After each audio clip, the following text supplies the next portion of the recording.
கிறிஸ்துவுக்குள் பிரியமானவர்களே, இந்த நாளுக்கான மாலை நேரம் மன்னா அப்போஸ்தலனாகிய பவுல் ரோமருக்கு எழுதின நிருபம் 11வது அதிகாரம் 7வது வசனம். ரோமர் 11:7, ரோமன்ஸ் 11:7.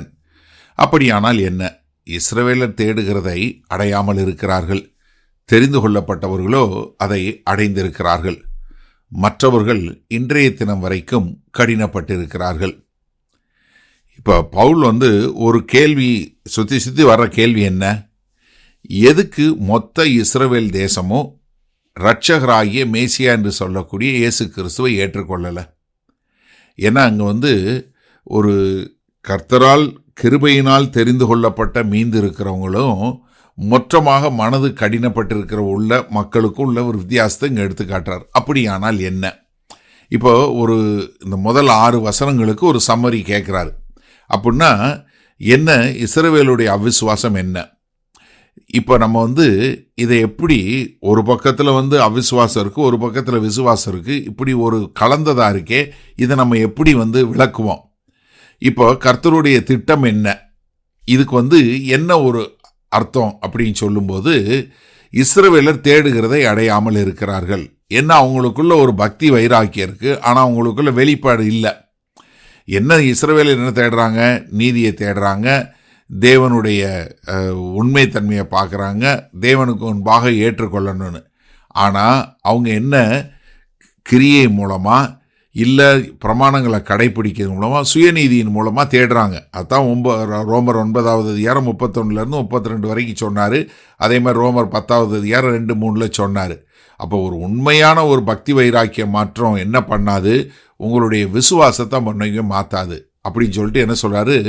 தெரிந்து கொள்ளப்பட்டவர்களோ அதை அடைந்திருக்கிறார்கள்.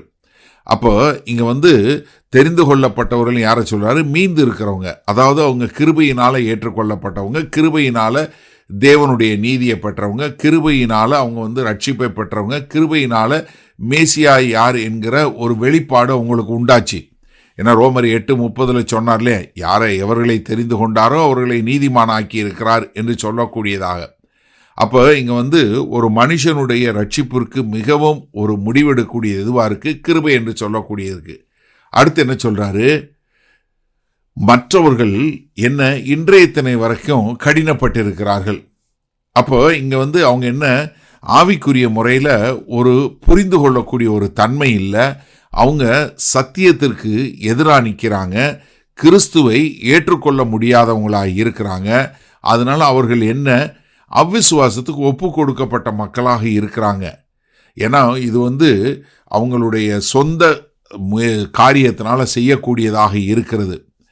இப்போ இந்த கடினப்பட்டிருப்பது தேவன் அவங்க ஒரு உண்மையாக தேடுறவங்கள அவர் கர்த்தர் அவங்கள தடுக்கலை. இது என்னன்னா, அவங்க தெரிந்து கொண்டு போகக்கூடிய பாதையில் என்ன பண்ணுறாங்க? அவங்க வேணுமென்றே தேவனை எதிர்த்து அவங்க தங்க இருதயத்தை கடினப்படுத்திட்டாங்க. ஏன்னா அவங்க அந்த பாதையில் போகிறதுனால.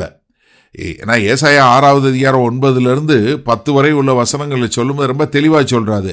அவங்க கேட்குறாங்க, ஆனால் அவங்க அதை புரிந்து கொள்ளலை. அவங்க என்ன? தேவன் யார் என்றும் தெரிந்தும் அவரை மகிமைப்படுத்தாமல் இருக்கக்கூடிய காரியம். ரோமர் 1வது அதிகாரம் 24-28 வரை உள்ள வசனங்கள் பார்த்தோமா? அப்போ என்ன? இங்கே மிக தெளிவாக இதை நமக்கு விளக்கி சொல்கிறாரு.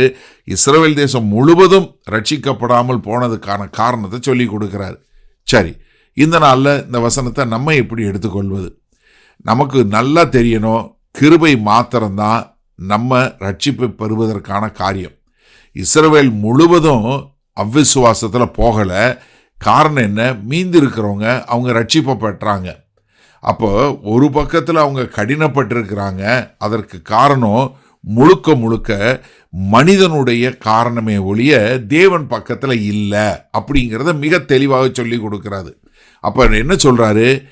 நீங்கள் என்ன பண்ணாதீங்க, உங்களுடைய முயற்சியின் மூலமாக பெற முடியுங்கிறத செய்யாதீங்க. மாறாக கிருபையினால் பெறக்கூடிய ஒரு காரியத்தை நான் எப்படியாவது முயற்சி பண்ணி என் கிரியையின் மூலமாக என்னுடைய காரியங்கள் மூலமாக பெற்றுக்கொள்வேன் நீங்கள் நினைக்காதீங்க. ஏன்னா இஸ்ரவேல் தேச மக்கள் நமக்கு ஒரு நல்ல உதாரணம். அவங்க நீதி எப்படி தேடினாங்க? அவங்களுடைய கிரியையினால் தேடினாங்க, ஆனால் இழந்து போனாங்க. ஆனால் நீங்களும் நானும் கர்த்தராகிய இயேசு கிறிஸ்து செய்து முடித்த அந்த கிரியையின் மேல நம்ம விசுவாசத்தை வைத்து நம்முடைய கிரியைகளை ஒதுக்கி தள்ளிவிட்டு கர்த்தரை முழுவதுமாய் ஏற்றுக்கொண்டு தேவனை சந்திக்கக்கூடிய மக்களா, தேவனுடைய ரட்சிப்பை பெறக்கூடிய மக்களாக இருங்க. ஒருவேளை உங்களுக்கு யாராவது கர்த்தராகிய இயேசு கிறிஸ்துவை இன்னும் முழுவாக பார்க்க முடியாத அளவிற்கு உங்களுடைய ஆவிக்குரிய கண்கள் குருடாய் இருந்தால் இன்றைக்கு கர்த்தர் உங்களுடைய மனக்கண்களை திறப்பாராகிறார். வல்லபிதாவே, இதோ இந்த அருமையான நல்ல நாளுக்காய் நின்று இந்த செய்தியை கேட்டுக்கொண்டு இருக்கிற ஒவ்வொருவரும், ஆமாண்டவரே, இஸ்ரவேலரோ தேடுகிறதை அடையாமல் இருந்தாங்க.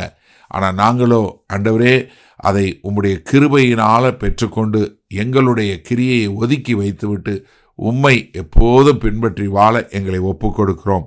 மீட்பெரும் இரட்சகருமாகிய இயேசு கிறிஸ்துவின் மூலம் பிதாவே, ஆமேன். கர்த்தர் உங்களை ஆசீர்வதிப்பாராக. நாம் இன்று நாளை காலை தினசரி தியானத்தில் சந்திப்போம். Good night.